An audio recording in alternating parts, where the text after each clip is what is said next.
Hello students, class 10th. Today I am teaching you the chapter 1, the rise of nationalism in Europe में history में MCQ questions I am telling you. तो let us start. तो पहला question है who was Ernst रेनन. जो Ernst रेनन थे वो कौन थे कह रहा है. क्या वो फ्रेंच फिलोसफर थे या फ्रेंच आर्टिस्ट थे या एक रिवॉल्यूशनरी थे या ऑल ऑफ दीज थे. तो हमें अगर याद हो कि अर्नस्ट रेनन थे वो क्या थे, फ्रांस के बहुत ही फेमस फिलोसफर थे वो.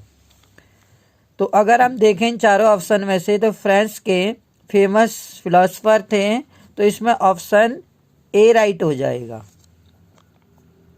हमें याद होना चाहिए अर्नस्ट रेनन के बारे में. फ्रांस के बहुत ही, जैसे फ्रेडरिक सरियू थे वो भी बहुत ही फेमस पेंटर आर्टिस्ट थे, और अर्नस्ट रेनन फ्रांस के फिलोसफर थे. Option A. नेक्स्ट क्वेश्चन हम देखेंगे. In which of the following year was the civil code also known as Napoleonic code was framed. Napoleonic code civil code है जिसे Napoleon code भी बोलते हैं, वो किस ईयर फ्रेम किया गया. अगर हम यहाँ ऑप्शंस को देखें 1889 तो हो नहीं सकता, क्योंकि 1899 के ईयर्स में नेपोलियन क्या हुआ, फ्रांस की गद्दी पे बैठा. तो 1804, 1815, 1820. अगर हम यहाँ पर इस डेट को और इस डेट को देखें 1820 की, ये दोनों डेटें तो बाहर हो जाएंगी, एलिमिनेट कर दीजिए इसे. अब ये दो डेटें बच गई. अब देखिए इस डेट अगर आपको याद हो तो बैटल ऑफ वाटरलू युद्ध में प्राग के द्वारा पर्शिया, रशिया, ऑस्ट्रिया और ब्रिटेन के द्वारा हार गया था बैटल ऑफ वाटरलू में 1815 में. तो 1804 में क्या किया, नेपोलियन ने क्या बनाया, नेपोलियनिक कोड बनाया, सिविल कोड के नाम से जाना जाता है. तो option B is the right answer. इसी तरह से नेक्स्ट क्वेश्चन.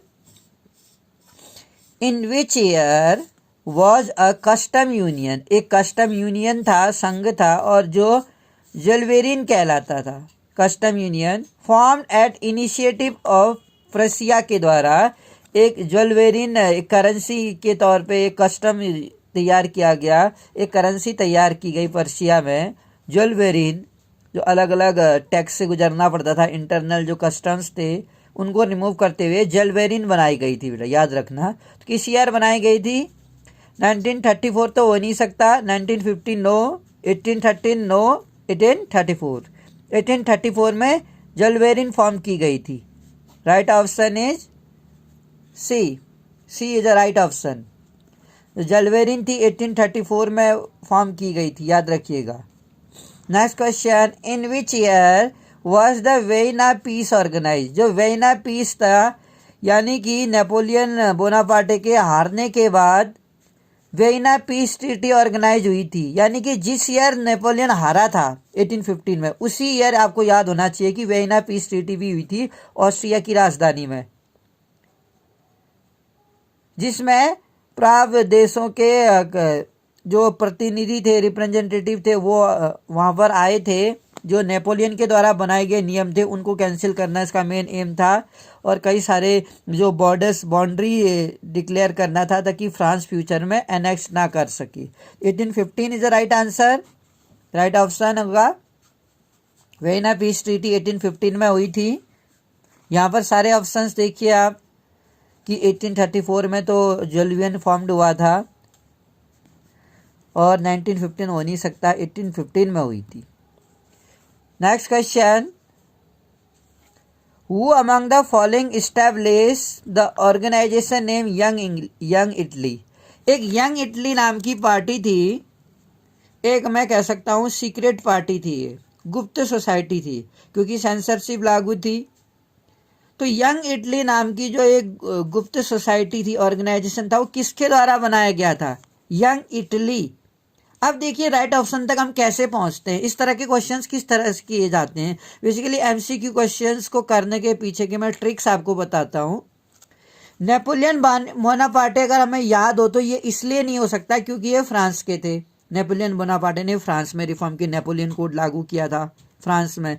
तो यंग इटली की बात कर रहा है तो नेपोलियन बोनापार्टे, ये ऑप्शन तो आपका बाहर हो गया सीधे से।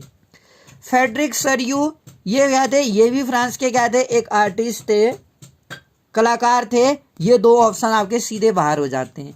अब आते हैं, दो ऑप्शन बच जाते हैं हमारे पास, जोज़ेफी मैजिनी और Grimm fairy tales. Grimm fairy tale हम कह सकते हैं पोइट्स बहुत फेमस थे।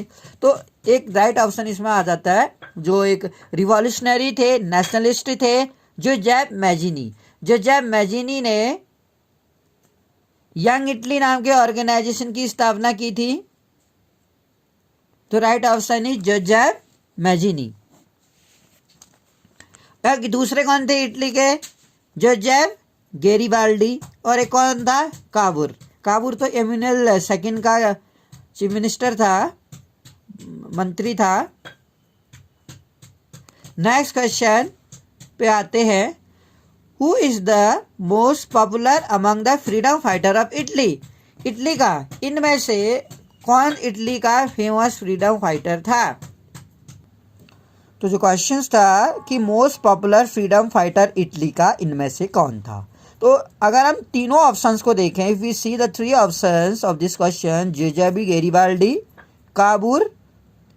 काबूर तो एम्यूनल सेकंड का मंत्री था, इटली के यूनिफिकेशन के लिए इसने योगदान दिया।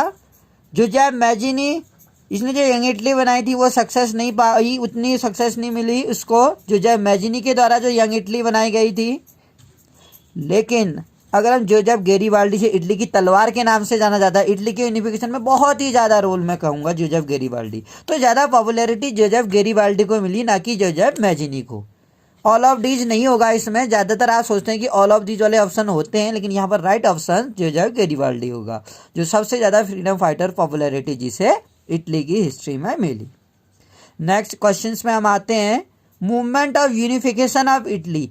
इटली के यूनिफिकेशन के लिए, जैसे मैंने बताया, जोज़ेफ मैजिनी जो था वो फेल हो चुका था, उसको उतनी सक्सेस नहीं मिली इटली के यूनिफिकेशन के लिए। हाँ, जोज़ेफ गैरिबाल्डी और मैजिनी ने मिलकर मैं कह सकता हूँ कि रिवॉल्यूशनरी एक्टिविटीज़ की वहाँ पर। लेकिन अगर हम मूवमेंट ऑफ यूनिफिकेशन, वो इटली के यूनिफिकेशन के लिए ऐसा कौन सा शख्स था जिसने बहुत ज़्यादा काम किया, एम्यूनल सेकंड लिखना चाहूँगा।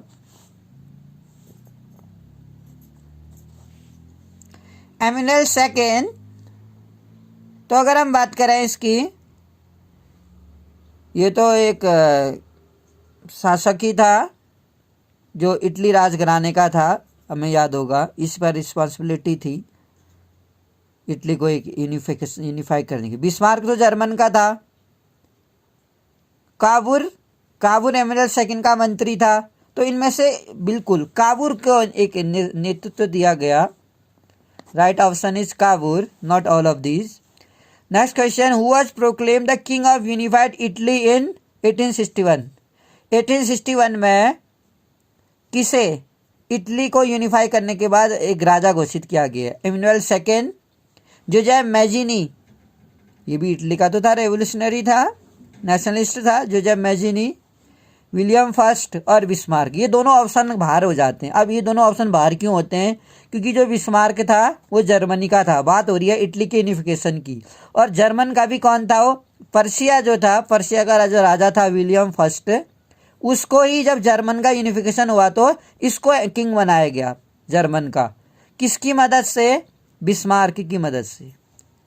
तो ये दोनों, तो ये तो राजा बना जर्मन का, और ये राजा का मंत्री था, तो दोनों जर्मन से रिलेटेड है ये दोनों। अब बात आती है इन दोनों ऑप्शंस की। तो ये तो किंग बना नहीं, जोज़ेफ मैजिनी रिवॉल्यूशनरी था। तो एम्यूनल सेकंड जो सार्डिनिया प्रांत का था, उसको ही क्या किया इटली के यूनिफिकेशन के बाद, सार्डिनिया प्रांत का था प्रिंसली, ये पूरा इटली राजघराने का यही एक शासक था, तो इसको ही इटली के यूनिफिकेशन के बाद इटली का राजा बनाया गया। Right option is E. In which of the following year was the Frankfurt parliament. जो फ्रैंकक्राफ्ट पार्लियामेंट थी, अगर हम देखें तो वो किस ईयर, एस्टिपॉल चर्च में आयोजित हुई थी। फ्रैंकक्राफ्ट पार्लियामेंट कन्वेंशन एस्टिपॉल में 1848, 1842, 1925, ये वाला ऑप्शन तो सीधे बाहर हो जाता है। 1925 की तो बात ही नहीं हो रही है। 1821 भी नहीं। राइट ऑप्शन इज 1848 में हुआ था ऐसा जर्मन में फैंक्रा पार्लियामेंट जो एस्टिपल चर्च में आयोजित हुई थी। Right option is A. Next question, question number 10। German oak is a symbol of, जो जर्मन ओक होता है, जर्मन की जो जैतून है, पत्तियां जो जर्मेनिया ने पहने थे, अगर आपको याद हो तो, हीरोइज्म का प्रतीक है, फ्रीडम का, या स्लेवरी का, या यूनिटी का? यूनिटी का तो नहीं है, स्लेवरी भी नहीं है, गुलामी नहीं है, फ्रीडम नहीं, हीरोइज्म का प्रतीक है। Right option is heroism. Next question, which of the following country was forcely incorporated in the United Kingdom? किस कंट्री को फोर्सली 1801 में इनकॉर्पोरेट किया गया? बेल्जियम। बेल्जियम की कहाँ से बात आ रही है? वो तो नीदरलैंड के उसमें था, अगर मैं याद हो तो। आयरलैंड, आयरलैंड नहीं है, आयरलैंड को नहीं किया गया, हालांकि वहाँ प्रोटेस्ट चल रहा था आयरलैंड में। मैंने आपको बताया था जो वहाँ पर माइनॉरिटी और मेजॉरिटी ग्रुप था, क्रिश्चियन जो समुदाय था, उसमें जो आयरलैंड, जर्मनी और Scotland. Scotland of course, Scotland जो कम बैकवर्ड हो गया था, उसको स्कॉटलैंड को 1801 के किंगडम में फोर्सली क्या किया गया? शामिल किया गया। लेकिन अगर मैं राइट ऑप्शंस को देखें, आयरलैंड में जहाँ पर प्रोटेस्टेंट और कैथोलिक में विवाद हुआ था, जो प्रोटेस्टेंट थे और जो कैथोलिक थे, इनमें अलग अलग विचारधारा थी। एक विज्ञान को ज़्यादा प्रेफर करते थे, एक आध्यात्म वाले थे। तो कहीं ना कहीं मेजॉरिटी और माइनॉरिटी इन दोनों में कंट्रोवर्सी थी। तो ब्रिटेन क्या कर रहा था? फेवर कर रहा था, हमने देखा। तो 1801 में स्कॉटलैंड को भी ठीक है शामिल किया गया, लेकिन किस एक्ट के द्वारा किया गया ये आप मुझे रिमाइंड कराएंगे? तो राइट ऑप्शन इसमें 1801 में आयरलैंड को किया गया। Right option is Ireland. तो इन दिस वे अगर हम इसमें क्वेश्चंस को देखें कि किस ईयर एक एक्ट ऑफ यूनियन की अगर हम बात करें, एक्ट ऑफ यूनियन के द्वारा स्कॉटलैंड को ग्रेट ब्रिटेन में शामिल किया गया, अगर हम वो डेट हमें याद हो किसी बच्चे को, किसके द्वारा बेटा? यहां पर मैं लिखना चाहूंगा एक्ट ऑफ यूनियन के द्वारा। जब ब्रिटेन में क्या हुआ, इंडस्ट्रियल रिवॉल्यूशन हुई, ब्रिटेन तेजी से आगे बढ़ा, स्कॉटलैंड कहीं ना कहीं पीछे हो गया। तो एक एक्ट ऑफ यूनियन के द्वारा मैं आपको बताना चाहूंगा, किंगडम ऑफ ग्रेट ब्रिटेन कहलाया वो, जब इस स्कॉटलैंड को शामिल किया गया। ब्रिटेन में स्कॉटलैंड को शामिल किया गया एक्ट ऑफ यूनियन के द्वारा। वो किस ईयर था? किसी को अगर याद हो तो 1707 में, ये याद रखिएगा, ये भी क्वेश्चन पूछता है। एक्ट ऑफ यूनियन के द्वारा, किस एक्ट के द्वारा, ऐसा भी पूछ सकता है।